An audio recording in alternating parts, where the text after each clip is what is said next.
আরেক দল মানুষ এরা দিন কায়েম করতে চায়, কিন্তু তাদের মধ্যে ঐক্য হয় না, কখনোই হয় না। কিছু মানুষ জামাতে ইসলাম করে, কিছু মানুষ চরমনাই করে, কিছু মানুষ অন্য কোনো দলের সাথে থেকে নিজেকে শক্তিশালী করে। আলটিমেটলি আমাদের কেউ হচ্ছে খেলাফত মজলিস করে। দিন শেষে প্রত্যেকের টার্গেট হচ্ছে ইসলামকে কায়েম করা।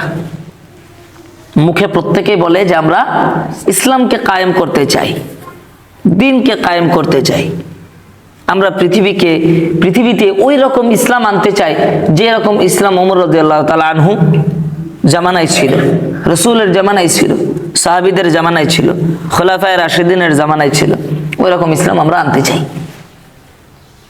এটা প্রত্যেকের ভাষ্য, এখানে কোনো ব্যত্যয় নাই, কোনো বিভেদ নাই, প্রত্যেকের মুখের কথা এক।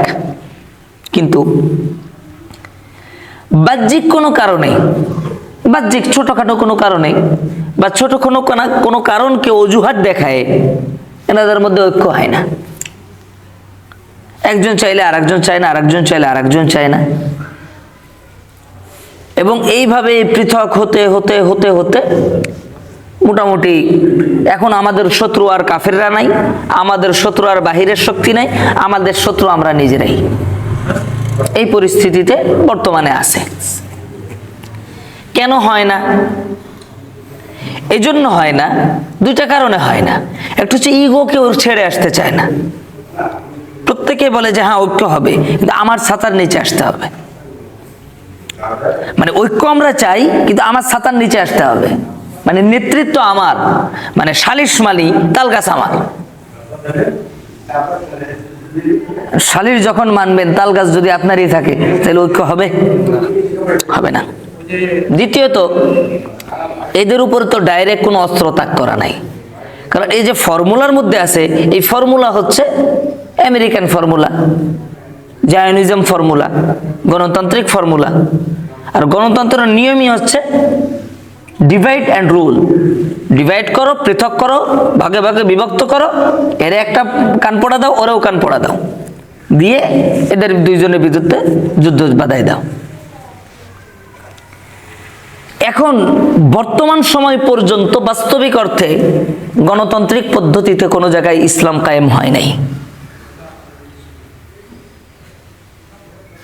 ভোট দিয়ে এক দল ক্ষমতায় যাবে, সে গিয়ে পার্লামেন্টে দাবি উত্থাপন করবে যে বাংলাদেশের সকল আইন কানুন, বাংলাদেশের নিয়ম কানুন আজ থেকে সম্পূর্ণরূপে A to Z 100% রাসূলুল্লাহ সাল্লাল্লাহু আলাইহি ওয়াসাল্লামের সংবিধান অনুযায়ী, কোরআনের সংবিধান অনুযায়ী চলবে। একথা যখন বলা হবে, সেই দিন থেকেই ইলেকশন সিস্টেম বাদ দিয়ে দেওয়া লাগবে। আচ্ছা বলেন তো, গণতন্ত্রের ধ্বজাধারীরা কি এই ইলেকশন সিস্টেম বাদ দেওয়াকে সমর্থন করবে? করবে না।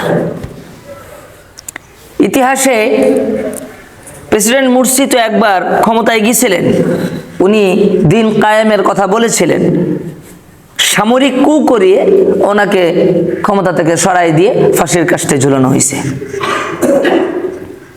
মুয়াম্মার গাদ্দাফির সাথে কি ঘটেছিল, সাদ্দাম হুসাইনের সাথে কি ঘটছিল সবাই জানি। তাহলে এটা আসলে একটা দিবাস্বপ্ন এবং এই জাতির সাথে ধোঁকা।